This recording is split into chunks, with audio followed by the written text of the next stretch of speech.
why on earth would anyone need a workbook to read themselves? It sounds kind of strange, right? Well, today we're going to get into the origin story of the self-reading workbook. And it's a story that didn't start in some university library, but in a clinic, with one very, very simple question. So, picture this. You're in a therapist's office, you're finally ready to open up, and the very first thing they ask you is, "Tell me about yourself." It seems so basic, doesn't it? But for the author of this workbook, this question wasn't just an icebreaker. It turned out to be the key that unlocked a massive, widespread problem he never saw coming. And this wasn't just happening once in a while. It was a pattern. Almost everyone, and I mean everyone, from everyday people to highly educated academics, they were stumped. They just couldn't really answer. And the author realized something fascinating. This had nothing to do with how smart they were. It was a total lack of self-knowledge. Now, this wasn't some theory he just cooked up. This idea was forged over years, down in the trenches of real clinical work. He started in a family clinic back in '97, then moved to a psychology clinic in 2000. And year after year, he saw the exact same pattern emerge. This was a discovery made from thousands of actual conversations with real people. He knew this phenomenon needed a name, so he came up with a term for it: psychological illiteracy. It's such a powerful idea, right? It's this widespread condition where our own souls are basically ignorant about themselves. It's wild to think we can be experts on so many things, but total strangers to what's going on inside our own heads. So here's where it gets really interesting. This isn't just a passive, "I don't know."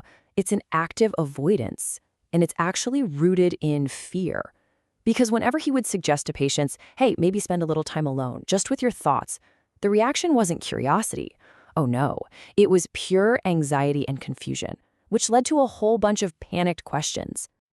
The very first response was usually just shock. You could hear the fear in their voice when they asked, "Wait, I'm afraid to be alone with myself?" It wasn't really a question. It was more like a terrifying realization. It showed this deep anxiety about what they might find if they ever really looked inside. Okay, so let's say they managed to push past that initial wave of fear. The next question showed a whole other problem. So, what do I do when I am alone with myself? I mean, it just shows that people have no roadmap, no tools, no idea how to even start the process of looking inward. And this last one, this is the real kicker. Because even if they tried, they just hit a dead end. You can almost hear the frustration. Okay, so I was alone with myself? Then what? What was the point of all that? It just highlights this complete lack of direction, which would land them right back where they started, lost. So what happens when you're both scared of and clueless about your own inner world? Well, you outsource the job. People become totally dependent on other people, doctors, partners, friends, even those online personality quizzes, to tell them who they are. They're constantly looking for a reflection in someone else's eyes because they're terrified to look in the actual mirror. This led the author to this incredible insight about his own job, and his description is just wow. He said, "Most of what I do in the clinic is translate a person to themselves, as if people are strangers, needing another stranger to introduce them to each other." Just think about that. A person and their own self, two beings who should know each other best, needing an interpreter. It's mind-boggling. And seeing this made him rethink the whole therapeutic model. I mean, on the one hand, you have the common approach, where the expert has the answers and the person just stays dependent.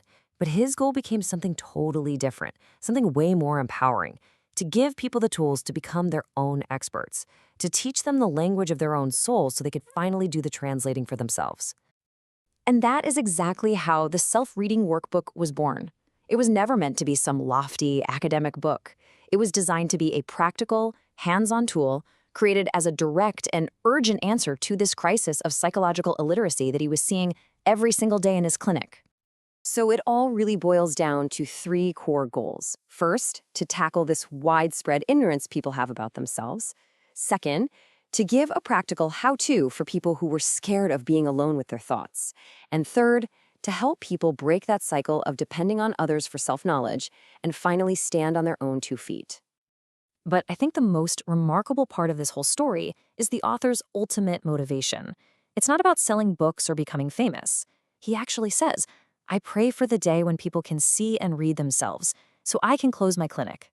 The whole point of his work is to make his own job unnecessary. It's about empowering people so completely that they don't need him anymore. Which brings us right back around to the beginning. But this time, the question is for you. Seriously, if you had to be completely alone with yourself for just 1 hour, no phone, no TV, no distractions at all, what do you think you'd discover? Would it be peaceful? Or would you feel that same little bit of anxiety and confusion? Your answer might just tell you something about your own level of psychological literacy.